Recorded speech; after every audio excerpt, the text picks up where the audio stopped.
I filmed this video once before, but I've got to do it again because my computer had a shit fit. Apparently, I left. I think what happened is I left Premiere Pro open whilst trying to record, and that basically meant that my Mac had a shit and just couldn't record anything properly.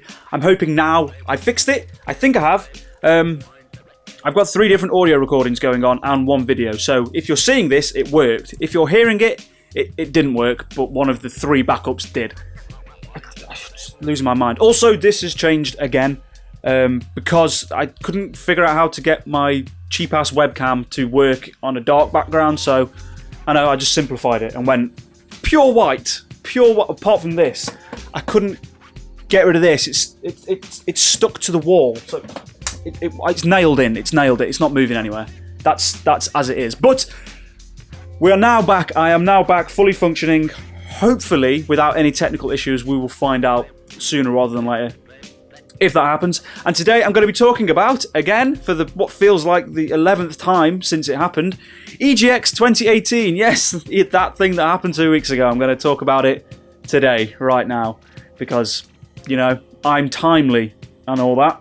You know, good idea, you know. 2 YouTube channels, work almost full time, you know. I'm a genius. I'm a fucking genius. I really am. That's how you start a career, kids. Do more things than you can possibly humanly cope with. That's how it works. That's how it works. So in this video, which was originally going to be 2 videos, but now I'm going to mold it into 1 out of timeliness and just trying to keep things simple. I was going to do a best of and worst of videos, 2 videos of EGX, but instead I'm doing the best and worst of EGX 2018 in 1 single video. I don't know how long it's going to be. It'll be as long as it is, as long as I have things to say. The other one I recorded was 30 minutes unedited, so this might drag on.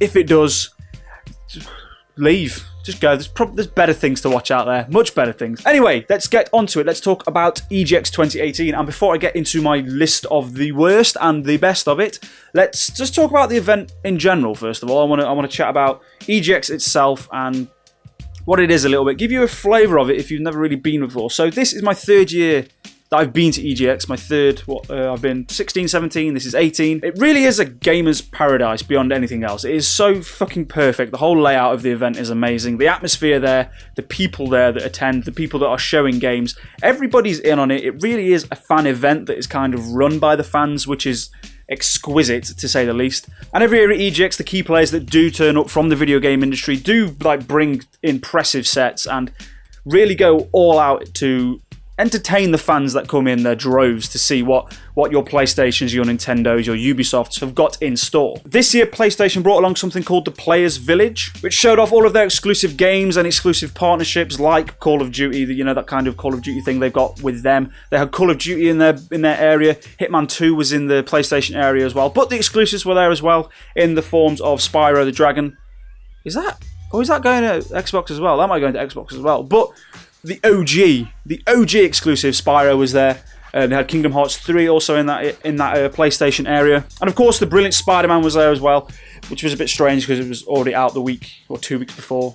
And they gave a lot of floor space to that. Also, they gave a lot of floor space to Fortnite. I wasn't a fan of that. On all of those PlayStation games, those exclusives, those exclusive partnerships, they all centered around PlayStation's live stage. A live stage where they had gameplay showcases, Let's Plays with different people of the PlayStation community, the online PlayStation community, that I don't know who they were. They had competitions, they had giveaways. It was quite a little nice setup, nice bit of entertainment for everyone who was there standing for several hours to play Spyro, because they put 10 Spyro stations and 40 fucking Fortnite ones for some strange reason. But I digress. It was a nice little area that PlayStation had. Nintendo also came in strong with, again, another live stage, similar to PlayStation, having different competitive gaming things on there, with their big games like Pokemon Let's Go and Super Smash Bros. And Nintendo Labo, the cardboard game. And all of that surrounded their live stage, which, fortunately enough for me, who stood in a queue for 2 hours waiting to play Pokemon Let's Go,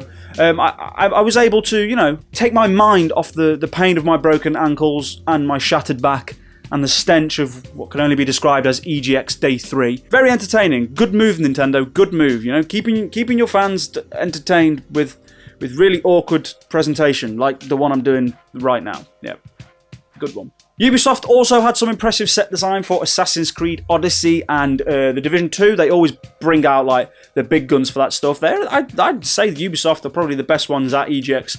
In terms of presentation-wise, they always go balls to the wall with it. And even the smaller titles that were there used the minimal space they had to really entice the fans and get the people into their games and make their games have quite the impact on the people that were attending the convention. And this level of detail made EGX 2018 one of the most visually stunning I'd been to. Everything was just laid out really nicely, everything flowed well. There was a lot of space this year, which was good. Normally, like in previous years, it's been a little bit crammed in, but everything was given its own kind of breathing room, which was nice, considering the amount of people, the amount of flop sweat, the greasy controllers you've got to put up with, and the variety of curious smells.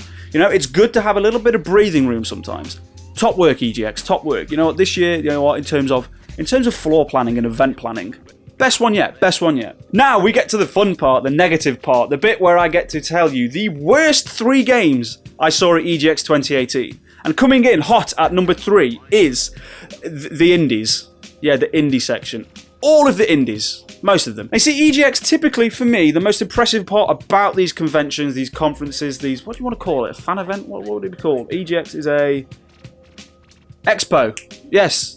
The European Gaming Expo. That would make sense, yeah. Now, typically for me, the indies tend to be the most interesting thing at EGX. In previous years, they have like really stolen the show for me every time. There's always something new, something exciting, something very, very interesting happening in the like massive indie section that EGX always put up. This year, though, apart from a few games, apart from something called Beat the Meat, an arena-style beat-em-up with a lot of pork-related puns, and another game called Cash Rush, that used cryptocurrency in a real-time strategy game, like real cryptocurrency. You could literally use Ethereum to fund the economy in the game. I don't know, it was interesting, to say the least. And a couple of weird like shit coming out of the Left Field collection, stuff that really belongs in an art gallery more than anywhere else. Apart from those like 3 kind of things that were like dotted around the indie areas, everything was a bit shit. Really? You know, it was just kind of missing that upper echelon of quality and caliber that was there in previous years. I mean, in previous years, I've played games like Dead Cells, I've played Far From Noise, I've played Gang Beasts before it hit its full release, I've played Black and White Bushido. There's been a lot of games that have really stolen the show for me. Even what was that? Adventure Pals, that was a fucking great game. And the guy who developed Adventure Pals, I even saw his new game last year that's on its way soon, called Never Give Up. Fucking loved that game. Really interesting stuff happening. But this year, there was just nothing. There was literally nothing that caught my attention, really, on the indie scene. I mean, it says something when the most fun I had in the indie section, in the they call it the Rezzed section, in the Rezzed section at EGX, the most fun I had was with Human Fall Flat and Gang Beasts. Games that are already out and games that I've already played, but had fun playing with people there, because it's a couch co-op thing. It's very strange.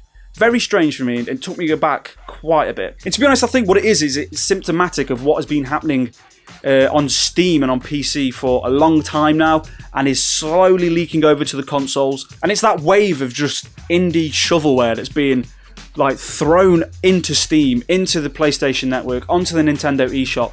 It just seems to be every single week there's like 20 games or so of just independently developed bollocks that just gets put on these shops. And I think what's happened is that's began to leak over into the indie scene as a whole, and as such ended up at EGX 2018. And that was basically the theme of the indie section at EGX. You know, some of it was mediocre, some of it looked genuinely bad. And to be honest, that probably flooded out any games that were there that were good, because you just get oversaturated. The market right now is oversaturated with these smaller games that are toss.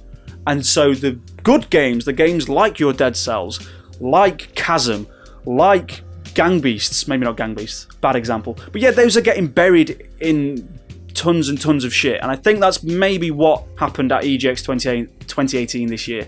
And that is a crying fucking shame, because honestly, for the first time ever, like, that was not the most innovative space at EGX. And that makes me sad. That makes me really sad. Now, on to number 2, the second worst thing I saw at EGX 2018, and that is Call of Duty Black Ops 4. I mean, fuck me. Jesus Christ. Honestly, like, talk about minimal effort. really talk about minimal effort with this game. So basically, we got shoveled into this little tiny box at Call of Duty Black Ops. There was not a lot of effort made about, you know, the set or anything like that. Like last year when we played World War II, that was interesting. Activision tried to make it look good. This year it was a shed with Call of Duty Black Ops 2, Black Ops 4, Call of Duty Black Ops 4. That's the name of the game. Was in there. We got piled in. We played an online mode called Control, which is apparently a brand new mode, but basically seemed like Capture the Flag to me, where one team defended and one team attacked. I don't know. It's fucking horseshit. And to be fair, it's just more Call of Duty. I mean, it plays beautifully. Without a doubt, the Call of Duty series is one of the best first-person shooters, mechanically speaking. Tight as hell, really good. I actually played well, which helped.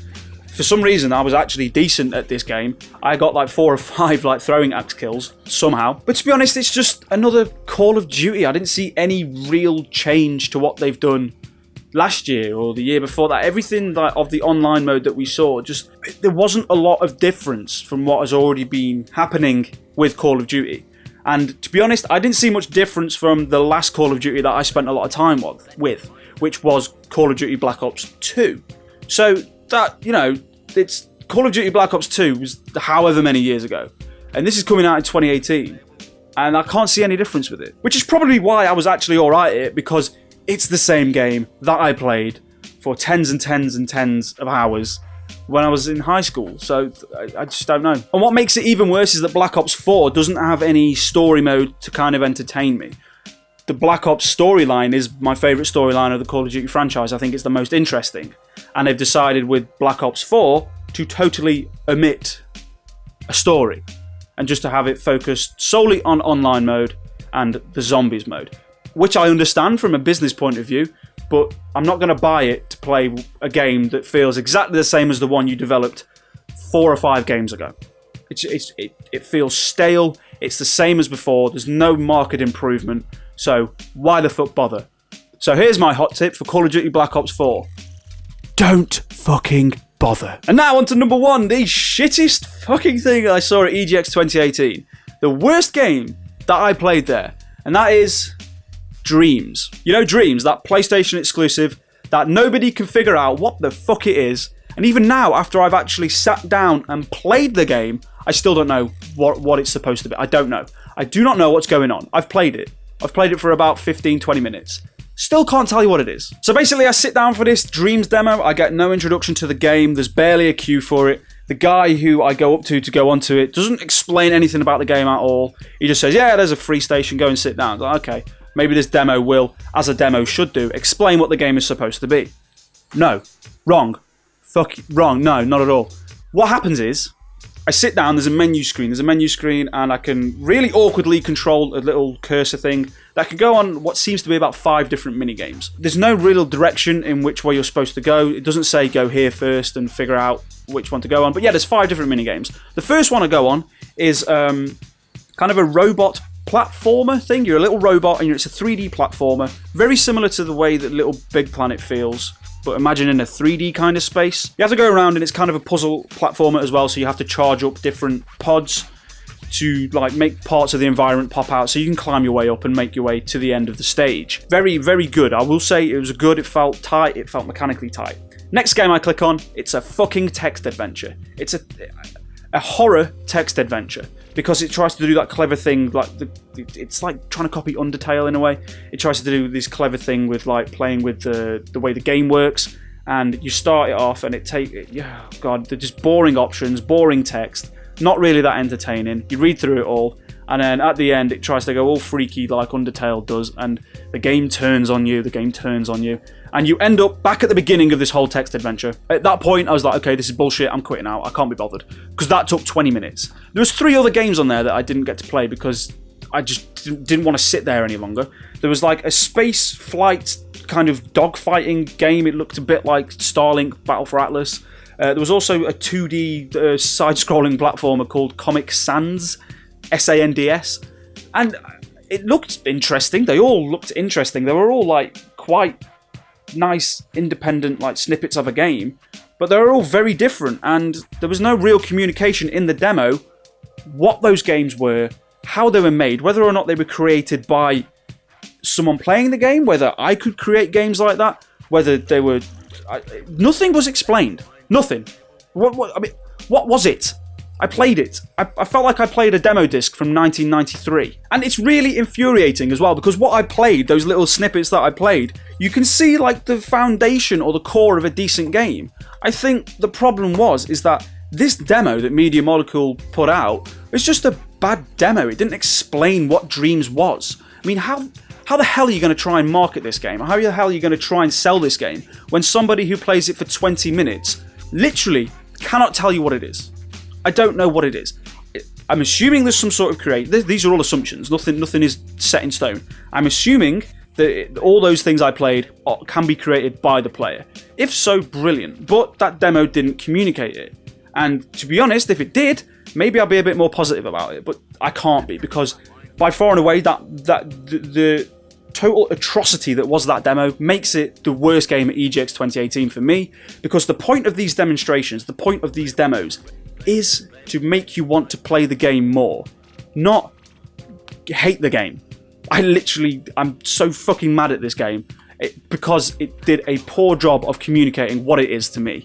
And that's what makes Dreams the worst game at EGX 2018. Now let's swiftly move on to the more positive stuff, the more upbeat stuff, the stuff that I actually played at EGX and actually enjoyed to some degree. Alright, stop the video. Put me on the screen now, on the screen. Okay, that's more like it. A little bit to the left. Perfect, you waste of space. Right, this video is already 16 minutes long. That's too long. I'm editing it right now and I think it's too long. So what we're going to do, I'm going to stop it right now. Stop this video right now, which I probably should have done when I recorded it, and then we're going to move on to the worst of EGX in the next video. So please like, subscribe, do all that other YouTubey shit on this video right now, and get ready for the best of EGX. The best of EGX is coming. I hope you enjoyed the worst of EGX, and I will see you in the next video.